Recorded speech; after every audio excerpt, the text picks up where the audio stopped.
All right, good day. Kinda. Transmission, 42 RLE, commonly found in 2003 to 2006 Jeep Wrangler TJs, and some JKs, some Liberties, and a few other vehicles. Pretty robust, 4-speed for an automatic. I don't prefer automatics, and this is why. The LJ's down. We made it back from Hidden Falls, well, almost about 10 minutes away from home, and lost all forward momentum in the Jeep. It basically, for lack of a better explanation, fell out of gear, which isn't possible, but that's what it felt like. The clutches just started slipping so bad, I couldn't even find a gear, never mind one of the four. So I managed to panic click and get it to catch something and limped it the rest of the way home. Did all the basic troubleshooting. Fluid is full, which is going to be the first. Hey, did you check it? Yes, fluid was full. That wasn't the issue. All the basic troubleshooting that I did a whole bunch, but long story short, it looks like there's a mechanical failure of some kind inside this transmission. It looks like the pump, which is basically an impeller, failed. I guess it rotates on one of the shafts, on the input shaft or auxiliary shaft there, somewhere. The thing that goes roundy doesn't look like it's roundying anymore. The transmission is burnt. Like, it smells so bad. So really quickly, I dropped the pan and it was full of clutch material. And I did a whole kind of video of that, and I'll put a piece in here right now, but there's no audio to it because my audio broke. But I'll try and zoom in. You can see all the clutch material that's on the magnet. It's just full. And I dropped the valve body, and it was just drooping with clutch material. And the transmission fluid just looked like soup. Not a very good one. So I bit the bullet and I ordered a new remanufactured transmission. It's on its way. I spent a little bit of extra money because I didn't want to go with a rebuilt or a used. And I'm going to go into that in detail in a separate video with this. I'm going to take this back apart and I'm going to show you the valve body and how I got all that out, and the gear selector and the linkage and all that kind of stuff, because you're going to join this teardown already kind of in progress, because like I said, I had some technical difficulties and lost a bunch of footage. So the pan is back on, but there's no valve body in it. So I'm just going to go through all the steps to take out the transmission and kind of walk through it. I basically spent almost the whole day by myself trying to do this with the primitive tools and all that sort of stuff. So I hope you enjoy it. Maybe you'll get something out of it, and I'll see you at the end. Okay, got 4 bolts in there. I get a jack stand under here so that I can get the skid plate off.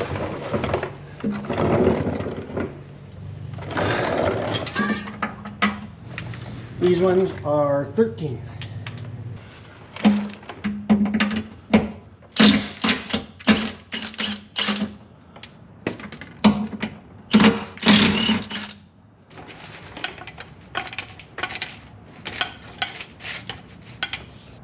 Okay, got a little tension on it. Now I can get these bad boys out.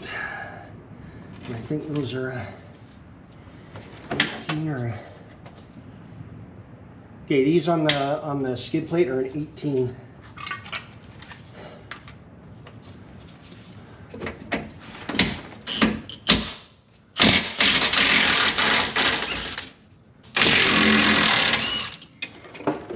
Okay, let's go around and get the other side.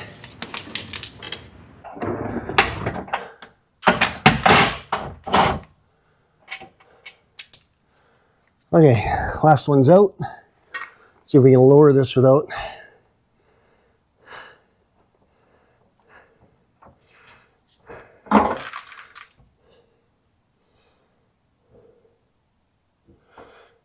And just like that. Okay, let's wheel you out. So now that's all out. This should be, I left about a 1/16 of an inch gap there, just the way the jack worked out. It worked out perfect. So that's sitting on there now. Now we can work on getting the drive shaft out. Shine that up there. Now hopefully you can see. So the drive shaft is held on by these straps, and these are 8mm bolts, and there's 4 of them, 1, 2, and then on the opposite side, 3, 4. Now, when you take this off, it's super important. If your U-joint is still good, don't let these caps fall off the end of the U-joint, and I'll show you what I mean. It's probably gonna happen. I hope not. Okay, now, one important thing to note, these drive shafts, the way that they're put in there, go back and forth as the suspension articulates. So to get this out, you should just be able to either pull on it or put a flathead screwdriver in there and just pry, but don't drop those end caps.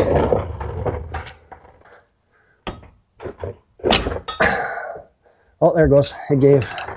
Okay, so holding the end caps on with my fingers until I can get this out. And out it comes.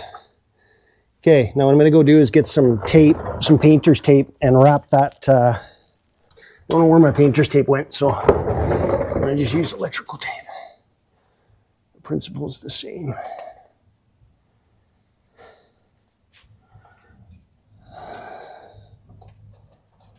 There we go.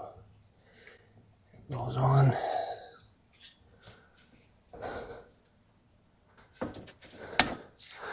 Okay, those aren't gonna go anywhere. So now this should just pull out. There it comes. There's a drive shaft. There's a little clip here. It's like a squeeze clip. If you just kind of wiggle it and work it, you can get the drive shaft out. There's a little nipple here that it clamps around, and it comes off pretty easy if you just give it a little tug and work it. So that's it for that. Get that out of the way. Okay. Now we can work on the front drive shaft, which will be next in the pecking order. Okay, so same thing. These are straps that come off. Oh, that cool breeze feels nice right about now. Okay, those have Loctite on them, for sure.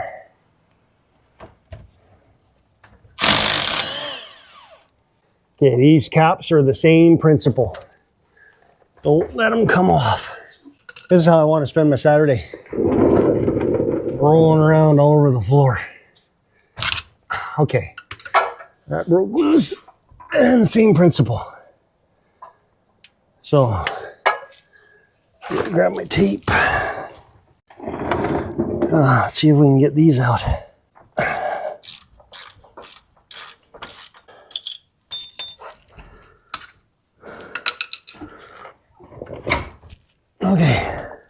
Okay. Before I get too far, I want to drain this transfer case. Not that you need to do what we're doing, but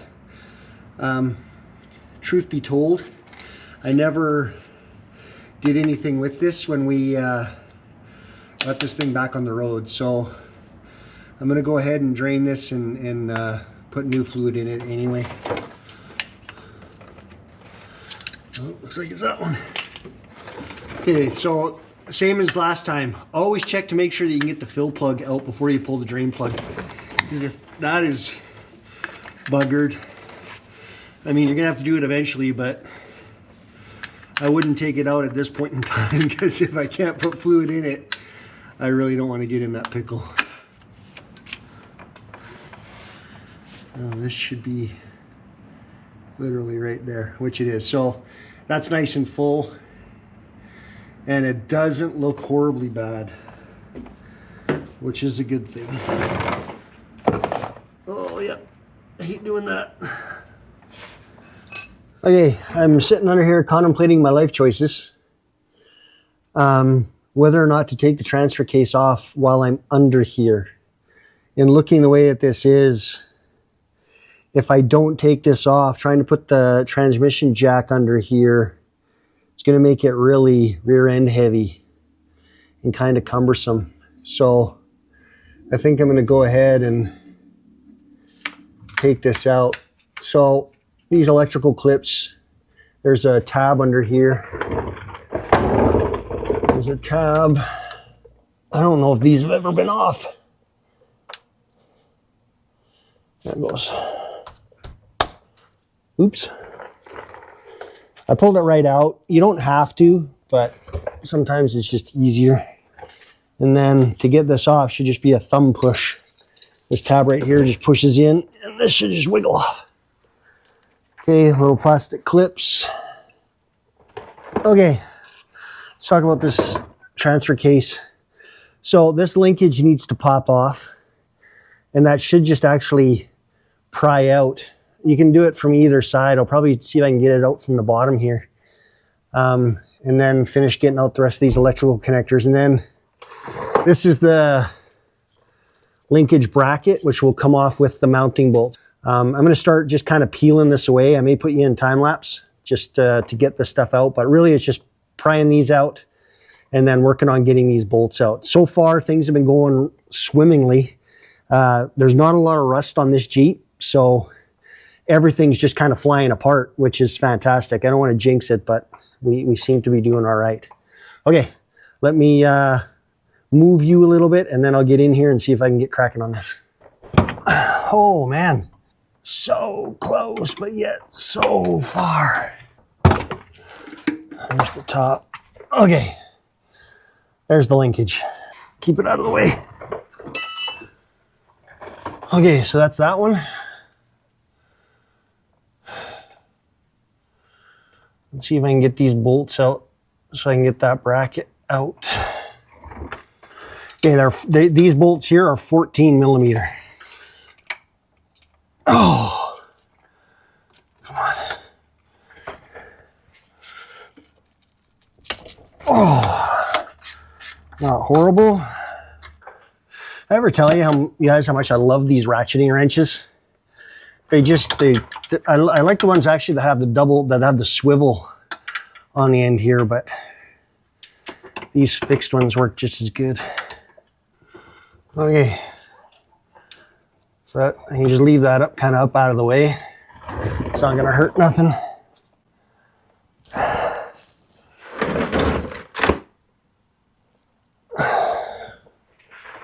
All right, so that side.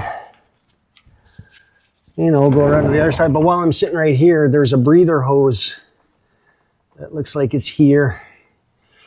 Take off this little clamp. There we go. Put that up there with the linkage. Another connector. This one just has a little thumb tab that you just lift up on and push. Before I get too far, I'm going to get the jack under here, I think, and get this thing supported. So this jack that I bought doesn't have a handle. It's got a 1/2-inch drive. So I should be able to just, I think I'm going to get that bracket off before I go too much further. Okay, so these four, let's get you where you can see. These 4 mounting bolts right here are 16 millimeter. So I should be able to get those off now.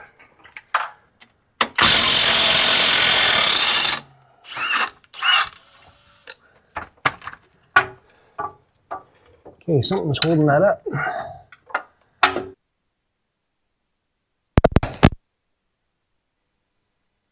There's a mounting point, so stuff that up there.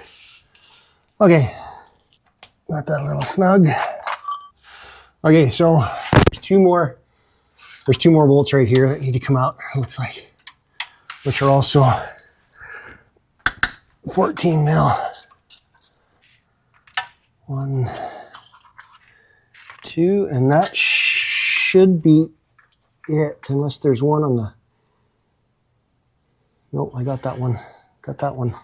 So now, with any kind of wiggling, this transfer case should just pop right off. I hope.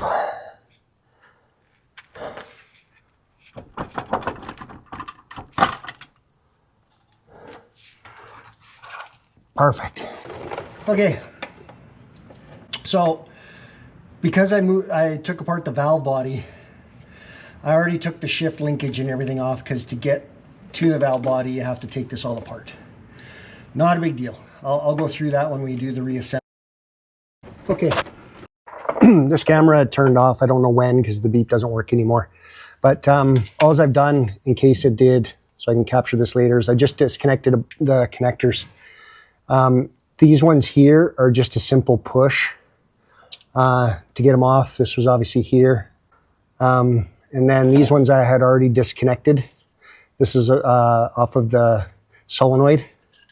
And then the shift linkage I disconnected previously to pull all that out. So where we're at now is at the tail shaft. I'm just working on getting this stuff up here, but if you look way back in there, you can see there's two torques. I got to get some real long extensions to see if I can get back in there. Those go right through the bell housing and mount.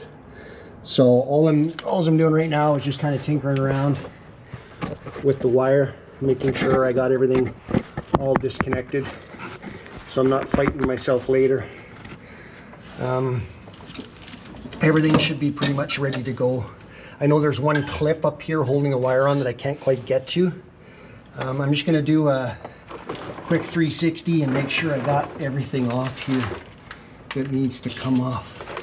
So I've got one more connector here. Again, it's just a push in and a pull. Okay, that's good, that's good.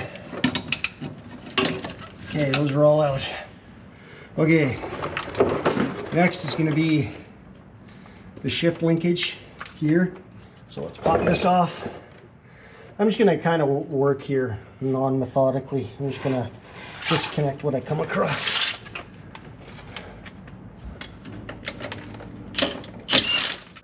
There's one.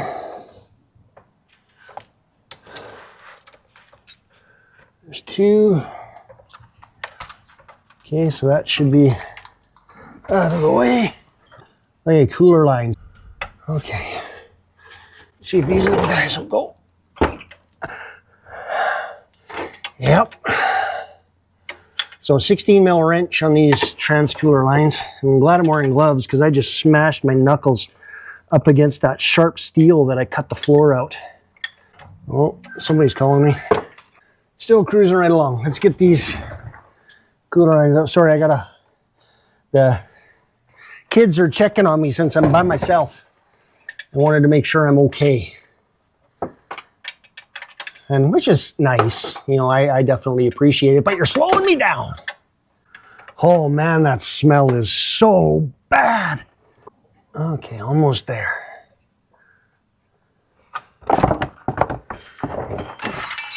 Nothing's leaked out so far. There we go. So that's out. So this whole side looks to be free. So let's take a stroll around to the other side. Okay, exhaust is in the way, but it looks like there's one more sensor up there. Yep, there is. Up in there, you should be able to see there's another right there. You can see the, oh, try and angle it a bit better. You can see the red tab. There's an electrical connector right there. So here was the connector I just removed. That was up there. Now there's another one right there, right at the end of my thumb. This is the dipstick tube, and there's a nut here that I can't see. So if I got this exhaust out of the way, my life would probably be a lot easier. I should have done this before, but this exhaust just pops off, and then there's a connection there. So normally this would be a one piece all the way up, but like I said, they put this is an aftermarket exhaust on here.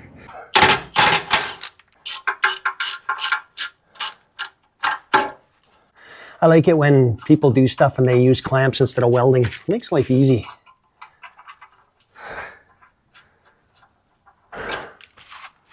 So thank you to whoever owned this Jeep before. That made my life just a tad bit easier right now. So this joint isn't going to come apart real easy unless I start putting some heat to it. So this dipstick tube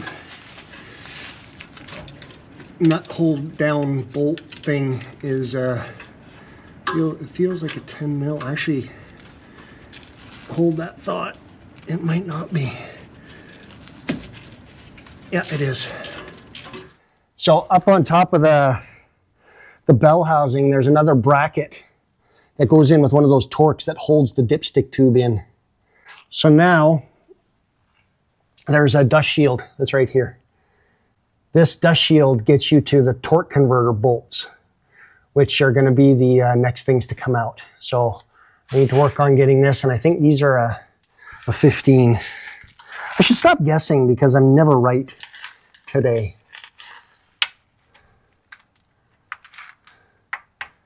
Except I am that time. The one time I'm right. I'm back. And I have a 15 millimeter wrench. Looks like that's the 3. So now this rust cover should just slide right out. Which it does. So now these are the, I don't know if you can see which camera you can see at, but here's the torque converter bolts. So there's one, and then we'll have to rotate the engine to get to the other ones. A little leverage and away we go.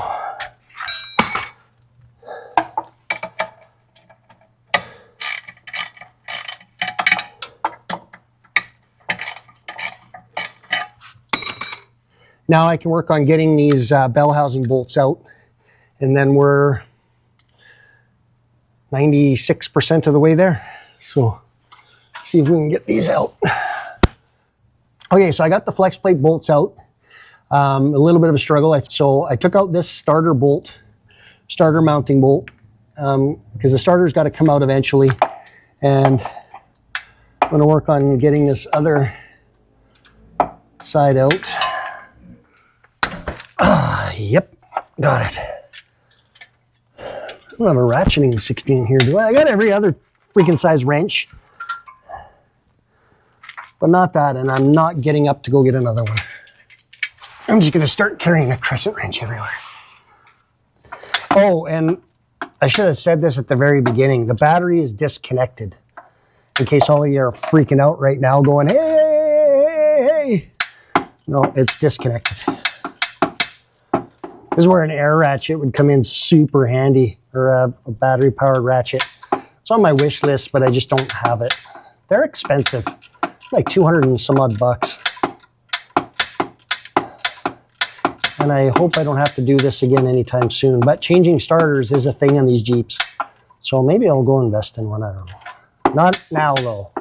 I'm way too far in the hole on this Jeep already. Holy, this bolt's 850 miles long. Okay, so the starter, in theory, should be out. And it is. So we'll just leave that there. Okay, so that bolt's out, that bolt's out. I think I'm going to go around and work on the top ones now. These torque ones are going to be kind of a bear. This side especially. Which extension do you need? Yes. I grabbed all of them because I don't know how easy these are going to be to get out. Okay. I don't know if you can see it on that camera angle, but there's the Torx way up there. So I don't know what size it is. I think it's a 14. So I'm going to try that first.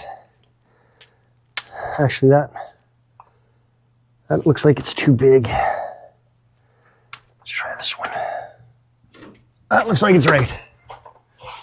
So it's actually 12. So I don't know, the light's probably goofy, but that's the Torx, it's the star. Okay, there's one. Loosened. Okay. Welcome really to the Gong Show. So I stopped recording because I had to go get some stuff and redo the jacks and get the spill tray under and everything. And honestly, it was kind of precarious, so I just kept going. But this is the jack that I bought. I don't know if you can see it. That's the jack that I bought. It's one at Harbor Freight, 30 bucks or whatever. And I just used that, just kind of strapped it, and jacked it up tight, pulled everything else out, and then just got that last bolt out and the last Torx up at the top. And then once that was done, it just kind of popped free. And then it was a matter of jiggling the cooling lines to make sure I didn't bend and kink those. And there was one last electrical clip on the very top side. So I popped that out and then lowered it down. And of course, this is too tall to get it out underneath the frame. So I just slid the transmission off onto a blanket and drug it out from under. But that's kind of everything. Really, it's just more tedious than it is complicated. Once you get the drive shafts out, get all your electrical connectors off, it's just the bell housing bolts, the starter, and the torque converter, and the flex plate bolts. So that's really it. All right, another task done. This one was a big one. I don't know how many camera batteries I burned through. It was a lot. I probably got 3 or 4 hours worth of content that I'm going to whittle down to 15, 20 minutes for you. And that takes time. So this transmission is pretty much ready to go back. I'm just going to zip in the pan bolts, and that's going to do it. I'm going to get all the tools and everything cleaned up, and I'll do the install as a second part. That way I can show you. I think I just might do a condensed version, just showing you all the connectors and stuff and everything that I took apart, getting that linkage back together. I think that's probably the most complicated part, really. The rest is just kind of muscling it. So that's going to do it for today. Comment, let me know if there's a better way or a different way that you would have done this with the primitive tools. I'm always eager to learn. So with that, subscribe, all that good stuff, and we'll see you on the next one.